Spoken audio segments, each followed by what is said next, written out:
The Long Road by Wolfland. A curt chuckle caught Steven's attention as Drake pocketed Kingdra's now occupied Pokeball, and in what Steven would consider the Dragon Master's first show of mirth, Drake gave a genuine grin.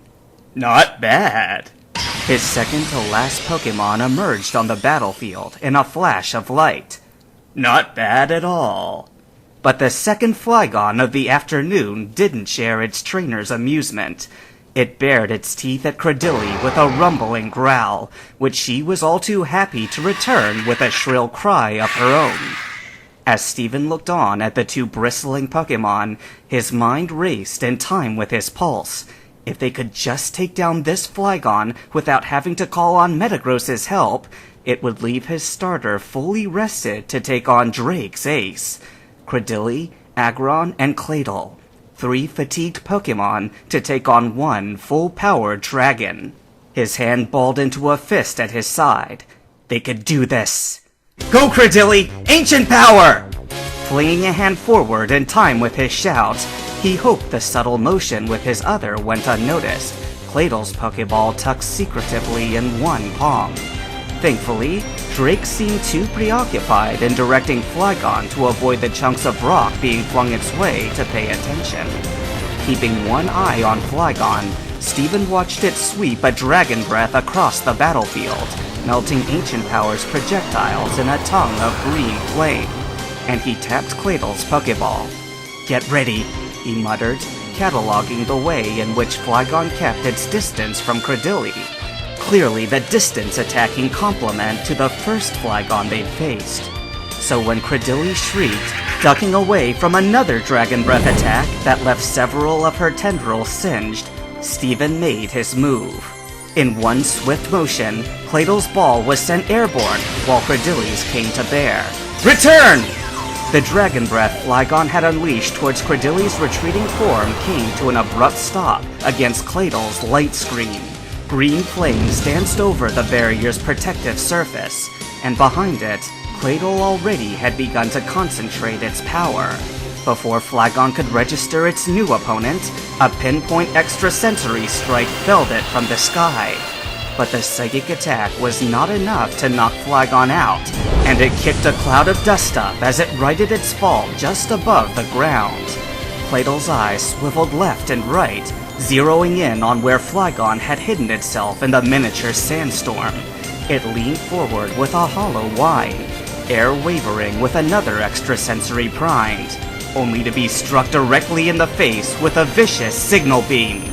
Screeching under the assault of the super-effective attack, Claydol toppled backward, arms flailing. Still reeling from the attack, there was little it could do as Flygon burst from out of the dust cloud and rushed in, tail alight with its next attack. The dragon tail clubbed Claydol across the head, sending it spiraling to the ground, where it bounced once before being sent back to its Pokeball, out cold. The powerful Dragon-type energy also had another side effect to the attack, and Steven watched helplessly as Aggron was dragged onto the battlefield from its spot at his hip. Aggron materialized and immediately winced, its burn flaring up, and Steven's grip on Credilli's Pokeball tightened just a bit more. He had to switch Aggron out right away. The matchup was completely lopsided. Aggron would be completely ineffective against the long-range Flygon, and would only take damage without dealing any of its own. Grabbing for Aggron's ball at his belt, Steven made ready to pull the switch. But Steven's hand froze mid-throw as Drake's voice cut through the air like a knife. Hyper Beam! A brilliant beam of light shot forth from where Flygon had landed, bracing itself on all fours against the attack's recoil. Aggron! His panicked shout drowned out in the roar of Hyper Beam's power. Steven could do little else but watch as Aggron only had time to lift its head before Flygon's attack was upon it. In an instant, Aggron was swallowed in the Hyper Beam's light. The intensity of the attack sent a rush of air through the challenger's box, and Steven found himself nearly stumbling from the force. Aggron! he called again, squinting through the blinding brightness. But through the field of white light, Stephen swore he caught a hint of something blue. Standing tall in the center of the beam was Agron, claws extended forward as if they were what was holding its protective barrier up against the onslaught.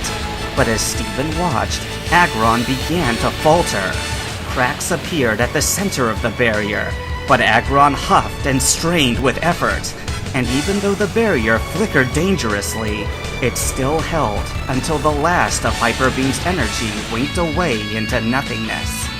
Panting, Flygon barely had the energy to croak a noise of surprise as the smoke cleared. The battlefield had been carved where the Hyperbeam struck, a single neat line traced between the combatants. And yet, at the far end, Agron remained upright. Head bowed, curls of smoke wafted from its armor, and for all appearances it had fainted, but it had not fallen. Flygon screeched with rage as the icon below Stephen's name refused to fizzle out, and it desperately tried to drum up the energy to dive at the defenseless Agron and finish the job, but to no avail. Silently, Stephen tried to will his partner to move, but part of him knew it was futile. Agron was too exhausted. The hand holding Cladle's Pokeball twitched. He should make the switch and attack while Flygon seethed, stuck waiting for its energy to recharge. But as he readied his throw, Stephen felt another sensation at his belt. Metagross's Pokeball rattled furiously. It wanted out, and it wanted out now. "No waiting! No hesitation!" It seemed to scream, keyed into Stephen's self-imposed mantra of the last hour, and Stephen silently berated himself for forgetting it so quickly. With a sharp nod, he deftly switched Credilli's ball for his starters, and as his hand closed around it, a surge of warmth seemed to pulse through his fingers. Just as Flygon regained its strength, rushing Agron's position with a fearsome cry, a flash of light appeared in front of the challenger's box. Metagross burst onto the battlefield, fist drawn back and alight with glowing energy. Tearing straight through the red afterimage left behind from Agron's retreat, it threw the Meteor Mash full force into the charging Flygon's face. A sickening crack sounded through the arena as Flygon's head snapped to the side, the momentum of the blow yanking the rest of its body along with it. The far side of the battlefield exploded in a shower of tile and rock. Settled neatly on all four legs, Metagross turned to examine its handiwork, only to be greeted with a retaliatory dragon breath from the center of the debris. But before the green flames could reach its hide, they were encased in a blue psychic glow and neatly deflected to the side. In a blur of blue and silver, Metagross vanished, only to reappear with its foreleg planted straight through the offending rubble pile. With a thrumming hum, a pulse of psychic energy lifted the rocks away to reveal the squirming Flygon, its neck trapped in the vice grip of Metagross's claw. The dragon's eyes were frantic as Metagross leered down at its captive. And without warning, the steel type heaved Flygon into the nearby wall as if it were nothing more than a ragdoll. One impact became 10 as a hail of boulders slammed into the wall around Flygon, battering it until the rocks of Metagross's psychic deluge were no more than pebbles and dust. Metagross's roar drowned out whatever pathetic whimpers Flygon was uttering as it crumpled to the floor in a trembling, defeated heap. Any sign of mirth was gone from Drake's expression as he returned Flygon to its Pokeball. The brim of his hat tilted dangerously low, the harsh overhead lights casting his face in shadow. Stephen shifted in the challenger's box, watching the champion carefully as the old sailor's shoulders rose and fell with a deep breath. And then Drake threw his head back and barked an incredulous laugh. "Ha ha! To think!" he started, reaching into his coat to withdraw his final Pokeball. "It all comes down to this." Stephen swallowed thickly. He knew what kind of monster lay within. "When was the last time you had a chance to go all out?" Drake asked the Pokeball in his hand. It gave a single, fierce shake, and the champion's wild grin returned. Go, Salamence!